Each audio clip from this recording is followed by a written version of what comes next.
Magandang umaga sa bawat isa. Sa mga kapatid ko na hindi nakaabot sa pananambahan kanina dahil sa kanilang age restriction, ay mas minabuti ko po na i-record muli yung pangangaral ng salita kaninang umaga.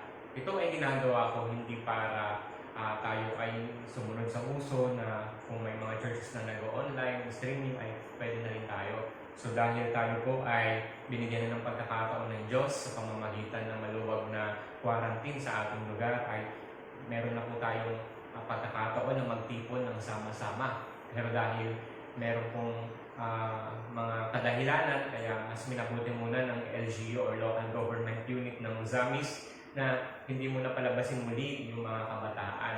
Pero etong week na ito ay may mga kabataan na lumabas na, at dahil pwede na nga pong lumabas sa mga kabataan at mga elder. Pero nung kahapon, nung Sabado, ay pinagbawal muli dahil may nagpositive. So tayo po ay ginagawa natin ito for the sake ng mga kapatiran natin.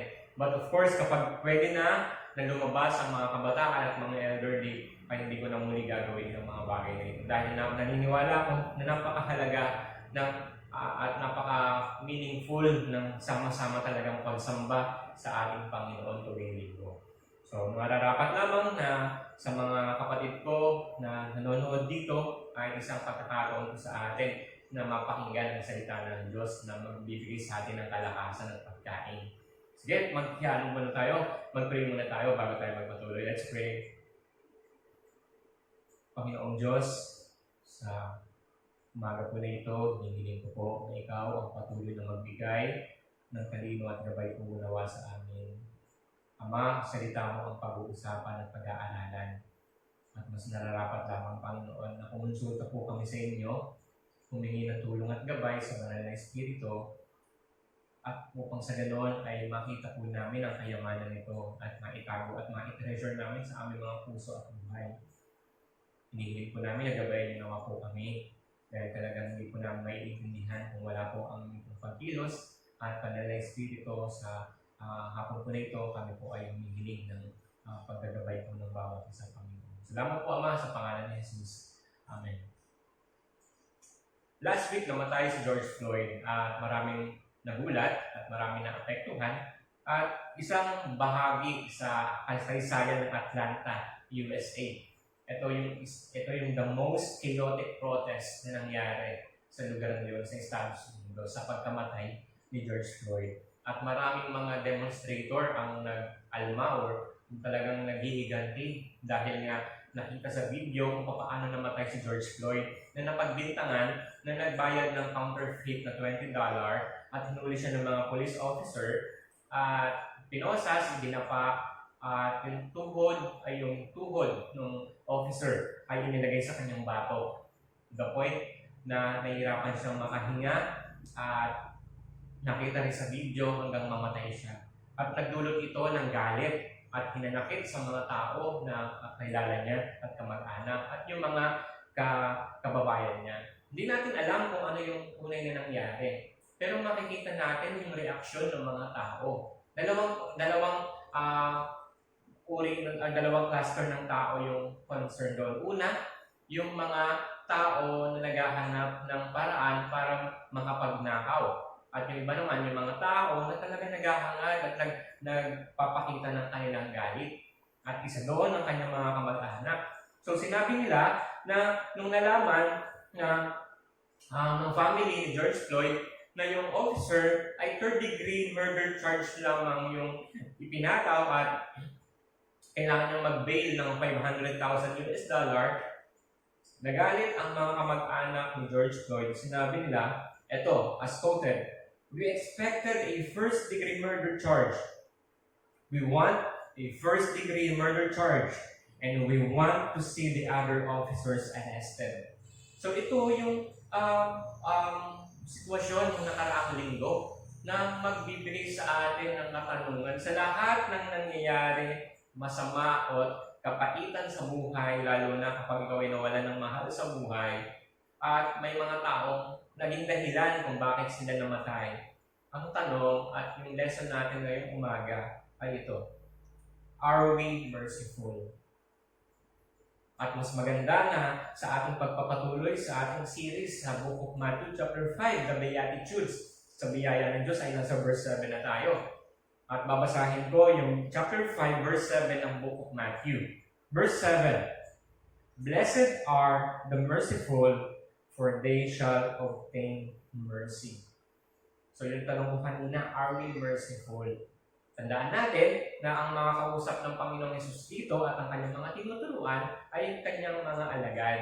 At sila ay bahagi ng kaharian ng Diyos at makikita naman natin dito sa verse 3 and verse 11 kung sino yung tinutukoy ng Panginoong Hesus dito na pag sinabing blessed or happy ay dapat nakikita natin na ang mga Kristiyano ang tinuturuan ng Panginoong Hesus dito. At ito yung magiging tanong, are we merciful?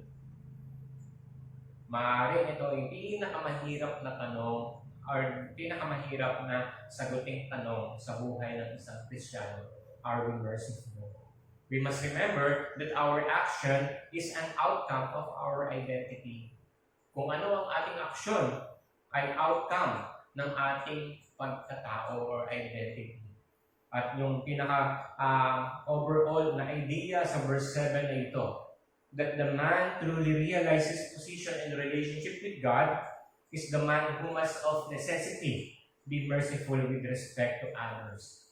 Again, napakaganda ng ating inaaral, lalo sa verse 3. Sabi doon, sa blessed are the poor in spirit, for theirs is the kingdom of heaven.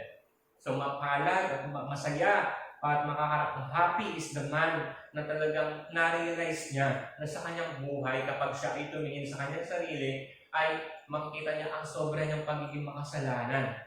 At ito yung irony na sila na nagsasabing hindi sila karapat-dapat sa kaharian ng Diyos. In the end, sila pala yung makakapasok dito.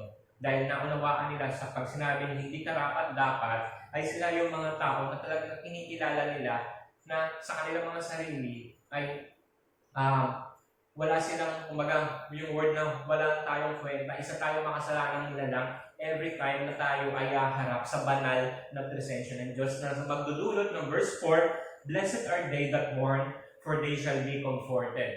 So, dito ay pinapaalala ng Panginoon sa Kristo, the more na na-realize natin yung utter nothingness and wretchedness, sinfulness na meron tayo, it will cause us to mourn over it, and ang blessing doon, we will be comforted by the finished work of Jesus Christ. And pag naiintindihan natin yon, yung ating katayuan or standing sa harapan ng Diyos, mag-create ito sa atin ng pagtangis or pag-iyak na makakomfort tayo sa ginawa ng Panginoong Kristo. In verse 5, Blessed are the meek, for they shall inherit the earth. Ito yung mag-create sa atin ng attitude toward ourselves na hindi na natin kailangan pakinggan pa yung negative na sinasabi ng mga tao because we are already resolved na dahil tayo ay sinful, wretched sa harapan ng Diyos, ay tayo mismo yung magsasabi na makokontent tayo sa kung ano yung sitwasyon natin at identity natin kay Kristo. Sitwasyon bilang mga makasalanan at identity bilang mga anak ng Diyos sa pamamagitan ni Jesucristo. Na mag-create sa atin at magtutulak sa atin sa verse 6, Blessed are they which do hunger and thirst after righteousness, for they shall be filled. Na magdi-desire tayo to be free from sin, magdi-desire tayo to be with God and to love God, at makikita natin na unti-unti na pinupuno tayo ng mga katotohanan nito sa pamamagitan ng Panginoong Jesucristo. And nasa verse 7 na tayo, Blessed are the merciful, for they shall obtain mercy. So sa Greek word, isang noun ang inuha ko ng ibig sabihin ng word ng mercy sa Greek, isang noun at dalawang adjective na nagbibigay sa atin ang ibig sabihin daw ng merciful dito ay nagmula sa word na pity, merciful, and compassion. Sa noun na eleos, ang ibig sabihin ng merciful sa pagkakagamit sa noun is the outward manifestation of pity of God who is rich in mercy, according ito sa Vine's Greek New Testament, Ephesians chapter 2 verse 4, and who has provided salvation for all. So ito yung outward manifestation of pity ng Diyos sa atin, yung pagiging merciful niya. And ikalawa, Eleemon, which means merciful, or akin to eleos, not simply possessed of pity, but actively compassionate. And it is used of Christ as a high priest and of those who are like God, characteristics resembling those of their Father. So dahil ang pagkakagamit dito sa adjective ay eleemon, ay nagbibigay sa atin ito ng word na nagbibigay sa atin ito ng ibig sabihin ng compassionate as our great high priest ang Panginoong Jesucristo sa Hebrews chapter 4. And isa pang adjective, oikermon, or pitiful, compassionate for the ills of others. A stronger term that eleemon is used twice in Luke 6:36, which means merciful, of the character of God to be expressed in His people. So yung bottom o yung conclusion o yung summary ng Greek words na ginamit dito sa ating ng Panginoong Hesus dito ay tatlo. Pinagsama-samang manifestation, outward manifestation of pity, merciful, and compassionate. So it describes that ito yung binibigay sa atin na pahiwatig ng Panginoong Jesucristo ay yung sinabi ng isang author. Grace describes God's attitude toward the lawbreaker and the rebel. Mercy is His attitude toward those who are in distress. So, ang Panginoong Jesucristo dito, yung verse 7 to 12, ito yung ating relationship sa mga tao. Remember, yung verse 3 to verse 6, ito yung relationship natin sa ating sarili upon viewing who God is. And in verse 7 to 12, ito naman yung ating magiging relation sa mga tao na sa paligid natin. Again, upon viewing who God is. Naalala nyo yung fallen condition ng buong chapter 5 sa verse 3 to 12? Our view of ourselves and others must be based on our view of God. Ang ating pagtingin sa ating mga sarili at pagtingin sa mga taong nasa paligid natin ay nakabase kung paano natin tinitignan ang Diyos.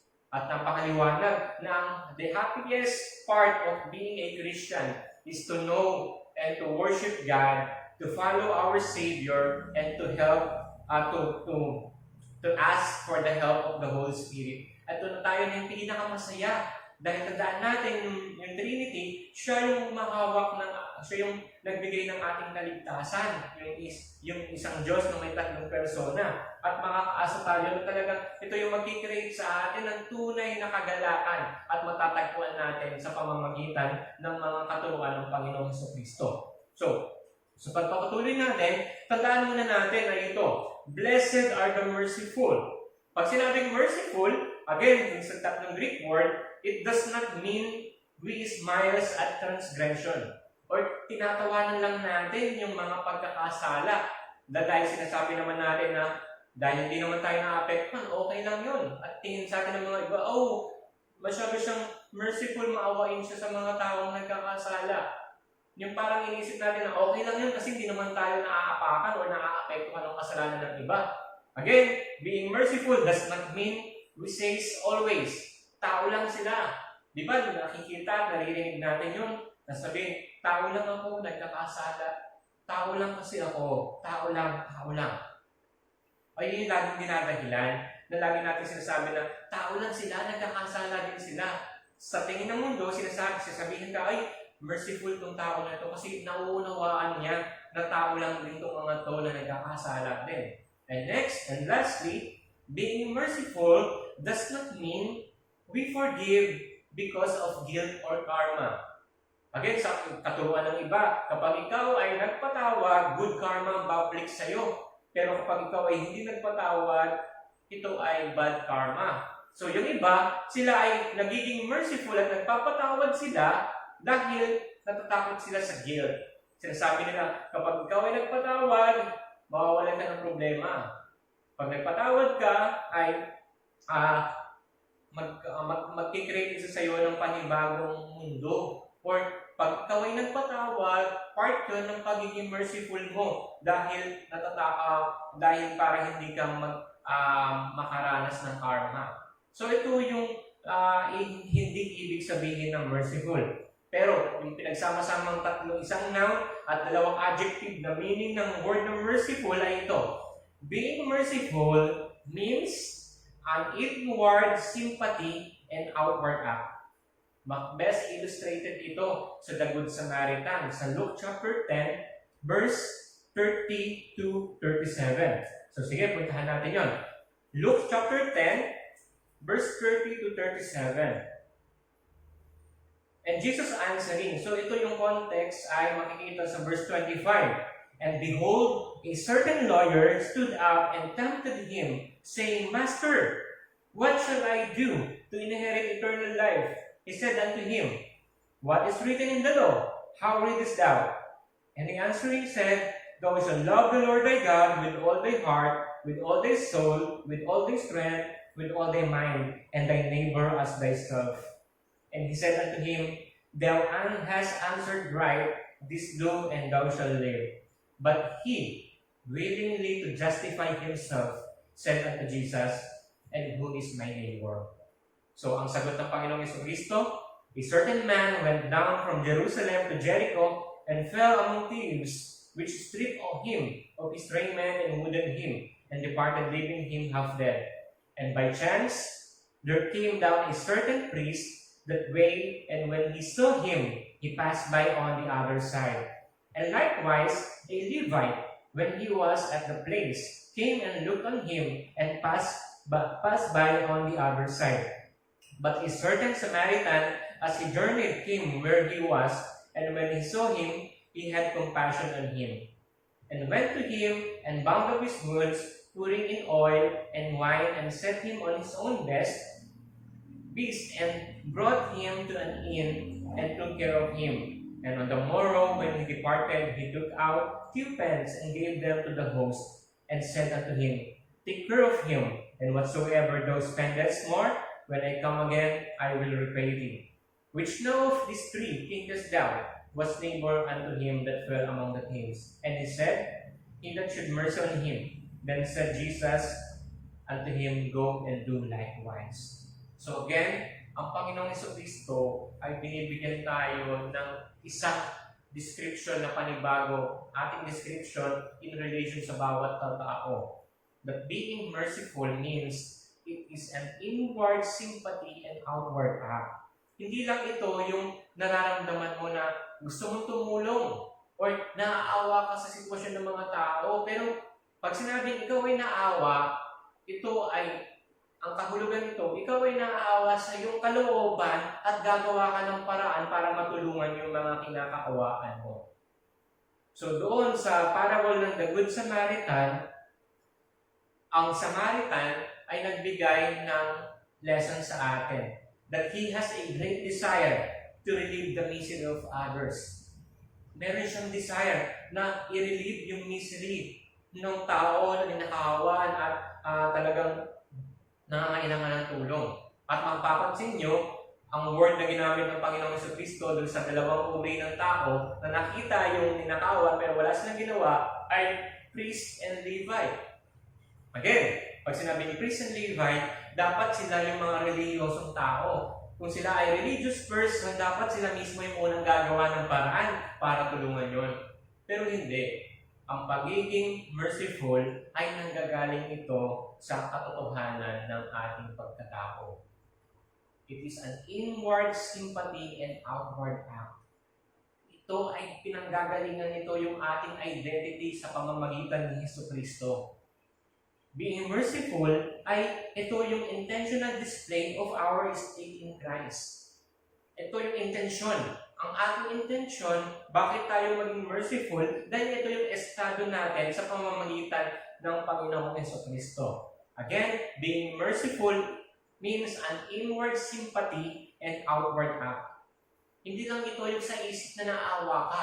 Or sa sinasabi mo na nagdudurog ang puso ko every time na makakakita ko ng mga tao sa kalsada. Pero ang tanong, ang tunay na merciful ay nagdi-desire ka na tulungan yung misery ng mga tao. Nagdi-desire tayo na ito yung pag-display natin ng ating identity sa pamamagitan ng Jesucristo.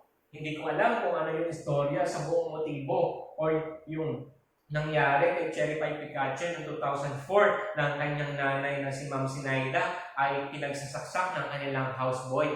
After 5 years ay pumunta si Cherry Pie Picache sa kulungan at niyakap niya yung sumaksak at nakapatay sa kanyang nanay at sinabing pinatawad. At naging viral ito at nagkaroon ng title na The Radical Love.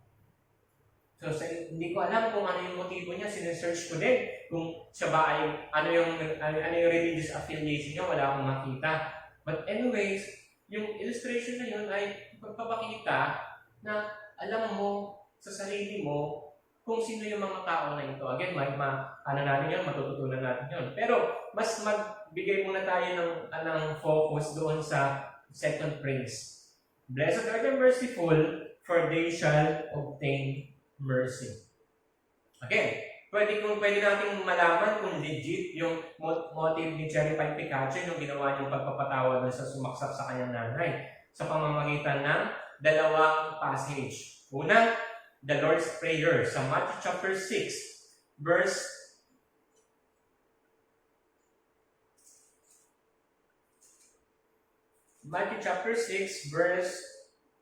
8, verse 12. Ito yung the Lord's Prayer na tinuro ng Panginoong Jesucristo. And forgive us our debts as we forgive our debtors. So, ang idea ng ilan dito, para ikaw ay patawarin ng Diyos, kailangan mo munang magpatawad. So, kung titignan natin yon at kung susundan natin yung ganong prinsipyo na kailangan natin magpatawad para mapatawad tayo ng Panginoong Jesucristo, so kakalimutan natin yung biyaya ng Diyos sa buong New Testament na may summarize na we are saved by grace through faith and it is not of our works that no man can boast. So, ang ating kaligtasan ay nakabase sa biyaya ng Diyos. So, kung ang kapatawaran ng Diyos ay nakabase sa ating pagpapatawad sa iba, so, ma-abolish nito yung sakripisyo ng Panginoong Jesucristo. Ikalawa, kapag para mapatawad tayo ay kailangan nating magpatawad. So, ibig sabihin, ang ating kaligtasan ay nakabase sa atin to the point na hindi na natin kailangan ng Panginoong Kristo. Pero ang tanong, bakit siya ipinadala dito sa lupa? Ang sagot, dahil hindi natin tayo. Dahil alam ng Diyos na dahil tayo ay makasalanan at alam din natin yun, naunawaan natin yun according sa Romans chapter 3 verse 10 na lahat ng tao ay makasalanan, walang naghahanap sa Diyos. So, maliwanag na yung the Lord's Prayer ang tinutukoy niya, dahil ikaw ay napatawad, kailangan mo magpatawad, and supported din siya ng Colossians chapter 3. Because we have forgiven, we must also forgive. Ito yung sitwasyon ng identity natin bilang kay Kristo. Dahil tayo ay napatawad ng Diyos sa pamamagitan ng Kristo, ay kailangan din natin magpatawad. Ikalawa, the parable of the debtors. Sa Matthew chapter 18, makikita natin kung gaano kalaki yung comparison ng utang ng isang servant at yung utang ng servant sa kapwa niya servant. Sa Matthew chapter 18, makikita natin dito sa verse 21. Then came Peter to him and said, Lord, how oft shall my brother sin against me, and I forgive him till 7 times? Jesus said unto him, I say not unto thee until 7 times, but until 70 times 7. Therefore, is the kingdom of heaven likened unto a certain king, which would take account of his servants. And when he had begun to reckon, one was brought unto him, which owed him 10,000 talents. But for as much as he had not to pay, his Lord commanded him to be sold, and his wife and children and all that he had, and payment to be made. The servant therefore fell down and worshipped him, saying, Lord, have patience with me, and I will pay thee all. Then the Lord of that servant was moved with compassion, and loosed him and forgave him the debt. But the same servant went out and found one of his fellow servants, which owed him 100 pence, and he laid hands on him and took him by the throat, saying, Pay me that thou owest. And his fellow servant fell down at his feet, and besought him, and saying, Have patience with me, and I will pay thee all. And he would not, but went and cast him into prison till he should pay the debt. So when his fellow servants saw what was done, they were very sorry and came and told unto their Lord all that was done. Then his Lord, after that he had called him, said unto him, O thou wicked servant, I forgive thee all the debt, because thou desiredest me. Shouldest not thou also have compassion on thy fellow servant, even as I had pity on thee? And his Lord was wroth, and delivered him to the tormentors, till he should pay all that was due unto him. So likewise shall my heavenly Father do also unto you, if you from your hearts forgive not every one his brother your trespasses. So yung utang ng servant dun sa hari sa panahon natin ngayon ay kumutumbas ng 6 billion. At yung utang ng fellow servant sa kanyang fellow servant ay $12,000 lamang. So napakalaki ng diferensya. So again, sinasabi dito sa atin ng Panginoong Jesucristo ay ang paraan natin ng pagpapatawad ay nakabase sa pagkakapatawaran ng ating Panginoong Diyos sa pamamagitan ni Jesucristo. So again, makikita natin kung ang motive ni Jerry Picache ay dahil naiintindihan niya yung kanyang identity in Christ na kailangan niya magpatawad, isang bagay na napakabuti at isang ilustrasyon yun na ganun din ang gawin sa atin, ganun din ang gawin natin sa mga taong nagkakasala sa atin. So again, piniprepare tayo ng Panginoong Jesucristo sa Matthew chapter 5 sa mga following verses. So ito yung ating relationship sa mga tao in view of our relationship with God. Yung ating relationship sa mga tao ay nakabase pa din dapat sa ating relasyon sa pamamagitan ni Jesucristo sa ating banal na Diyos. Sabi dito sa Isaiah 43:25, I am he who blots out your transgression for my own sake, and I will not remember your sins. Hebrews 8:12, for I will be merciful toward their iniquities, and I will remember their sins no more. And then he adds, I will remember their sins and their lawless deeds no more. Where there is forgiveness of this, there is no longer any offering for sin. Hebrews 10:17-18. So again, ang katuruan ng Panginoong Jesucristo dito sa verse 7, Blessed are the merciful, for they shall obtain mercy, ay yung katotohanan na dahil tayo ay pinaranasan ng Diyos ng kanyang mercy sa pamamagitan ng kanyang anak na si Jesus, ganun din dapat ang gawin natin. Ganun din dapat yung ating i-exemplify. Dahil ito ay na-experience natin sa Panginoong Jesucristo, ay maging merciful din tayo sa mga tao. Meron tayong 3 challenge ngayong sa ating pag-aaral. Una, if I am truly repentant and realize my position before God, and realize that I am only forgiven in that way, then of necessity, I shall forgive those who trespass against me.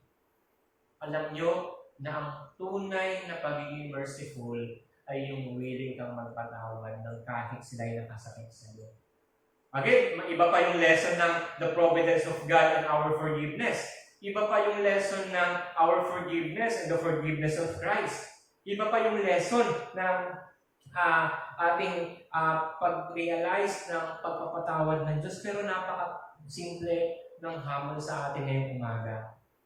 Kung tayo ay tunay na na-realize natin yung position natin sa Diyos, at tayo ay napatawad lamang sa pamamagitan ng kanyang awa sa pagpapadala ng kanyang anak na si Jesus. So, tayo ay obligado na magpatawad. Again, iba pa yung lesson ng election and of our forgiveness.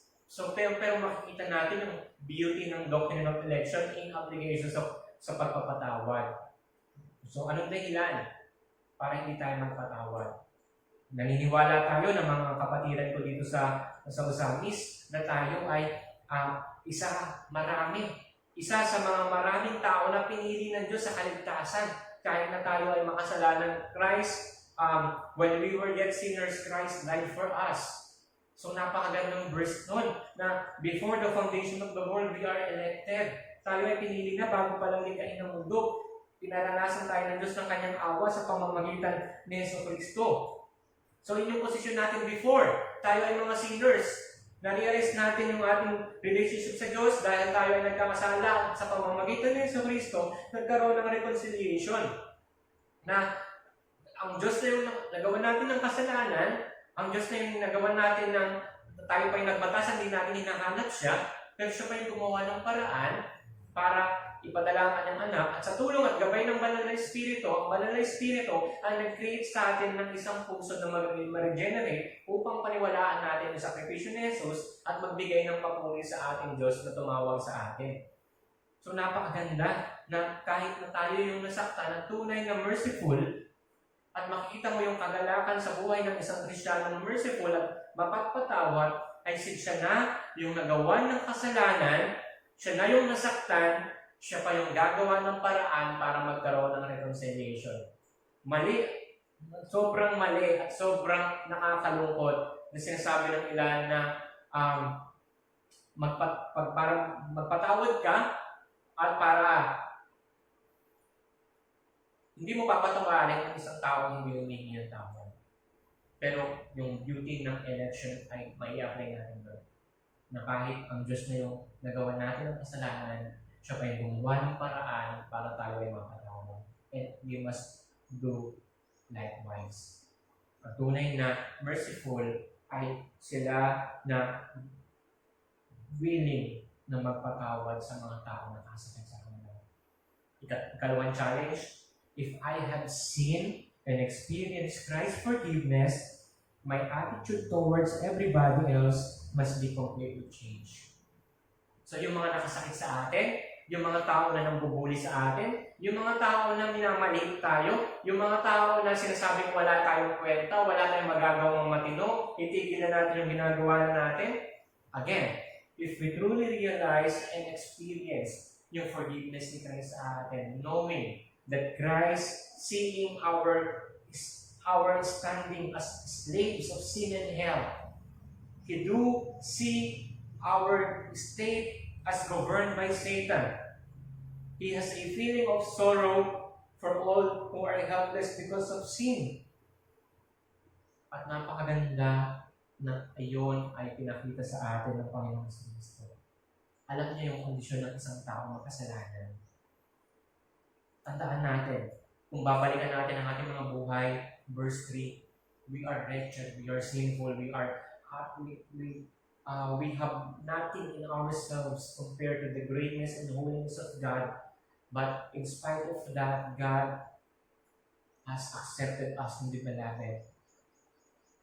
And when we truly realize our poverty in spirit, it will create in us a mourning spirit, and we will be comforted in the finished work of Christ, and it will create in us, it will move us to be contented in what we are right now, or kung ang ating estado ngayon sa panahon sa ating sitwasyon sa pamamagitan ng Yesu Kristo. At instead na maghangad tayo ng iba, maghahangad tayo ng desire na mapalaya sa kasalanan at laging lumapit sa Diyos.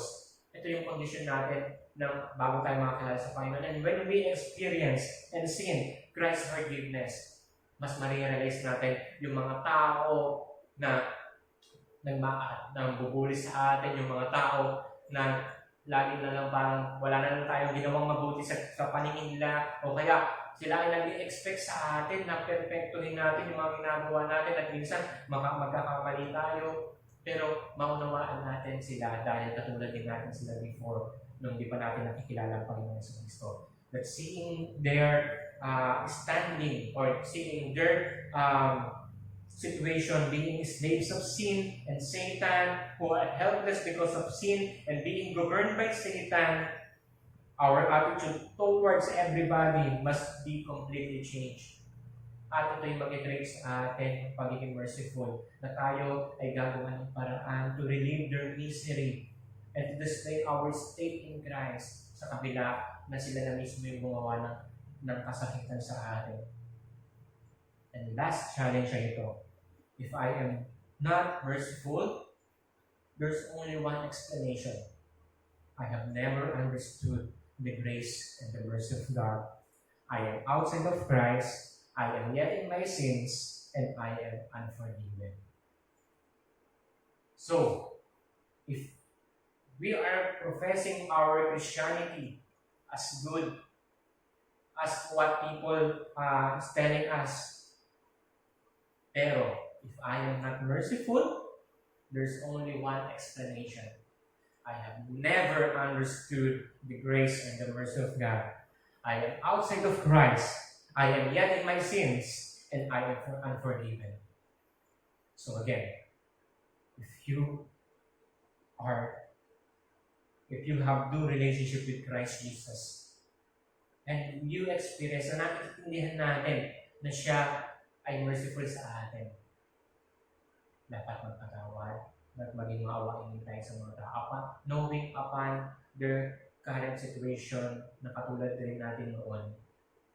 Sila ay slave sa kasalanan, sila ay governed ni Satan, sila ay helpless because sa penalty ng kasalanan, and we must start praying for these people. Ito yung napakaganda at magandang illustration. I know someone, a pastor, na gumawa siya ng bagay, gumawa siya ng mga paraan para matulungan yung mga kapwa niya pastor. To the point na siya ay pioneering church or nagpa-pioneer siya ng isang church sa isang probinsya at never niyang nakalimutan yung mga kapwa niya pastor. To the point na kahit siya ay bago lang sa ministry, bago lang sa pagpa-pioneer as missionary sa isang probinsya, he make it to the point na kailangan niyang tulungan din yung mga kapwa niya lingkod, mga pastor. After 2 years, nagkaroon ng malaking pagbabago. To the point na akala ng mga pastor na tinutulungan niya, hindi naman lahat, pero iba sa piling sa mga pastor na tinutulungan niya, ay napagbintangan siya na kino-compare yung kanyang ministry, yung ministry ng Diyos lagi sa paggamit sa kanya sa kanilang ministry. To the point na nakalimutan ng mga pastor na tinulungan niya na yung pastor na yon ay ginawa yung paraan para matulungan sila kahit paano, kahit man isakripisyo niya yung kanyang allowance. Dumating yung pagkakataon na sinabi ng pastor, and I know, sabi ng pastor na tumulong sa mga pastors, papatawarin kita, pero hindi ko makakalimutan yung ginawa mo. Again, ang mali doon na ito, ang tunay na pagpapatawa ay willing na kalimutan ang lahat ng nagawa ng mga taong nakasakit sa iyo. Okay. Ang tunay na merciful, ang tunay na forgiving, ay sila na nagawa na ng kasakitan, willing silang magpatawad, and they are more than willing para kalimutan yung ginawang sakit sa kanila. So, ang tunay na merciful, ang tunay na forgiving, ay sila yung mga tao na na-experience nila at nakita nila yung mercy ng Diyos sa pamamagitan ni Jesus. At ayun din yung gagawin nila. At mag-create sa kanila ito ng happiness na dahil tunay na ang tunay na mga masasayang tao ay yung mga Kristiyano na marunong magpakita ng awa na naranasan nila sa Diyos. Pero kung hindi ka magiging maawain, ay katotohanan ng iyong tunay na estado. Baka hindi ka pa nakaranas ng awa ng Diyos sa pamamagitan ni Jesus Cristo. At kung sa tingin mo, ikaw ay nagpapatawad, pero ang dahilan ay dahil sa iyong guilt, sa iyong emotion, nakikiusap ako. Balikan mo yung ginawang sakripisyo ng Panginoon sa Cristo at makita at ma-experience mo fully yung kanyang pagiging merciful at makilala ito na paraan para mapatawad ng mga tao na hindi napatawadan. Let's pray. Panginoong Diyos, salamat po sa umaga po nito. Pinigting ko po na kung ano man po yung mga pagkukulang ko bilang sa mga nararal ko ng ginawa ko sa tulong at gabay ng Banal na Espiritu. Nakikiusap ako sa mga kapatiran kong nanonood dito. Mahirap talaga, Panginoon, na magpatawad. Pero kung lagi namin babalikan ang ginawang pagpapatawad ng Panginoon sa Kristo, yes, there are times na talagang maging struggle kami, but kami po ay nagpapasalamat na pwede po namin itong maranasan at magawa at magbibigay ito ng kagalakan sa aming buhay bilang mga Kristyano. Purihin po kayo sa aming pag-aaral ng salita sa makapangyarihang pangalan ng Panginoong Jesus. Amen.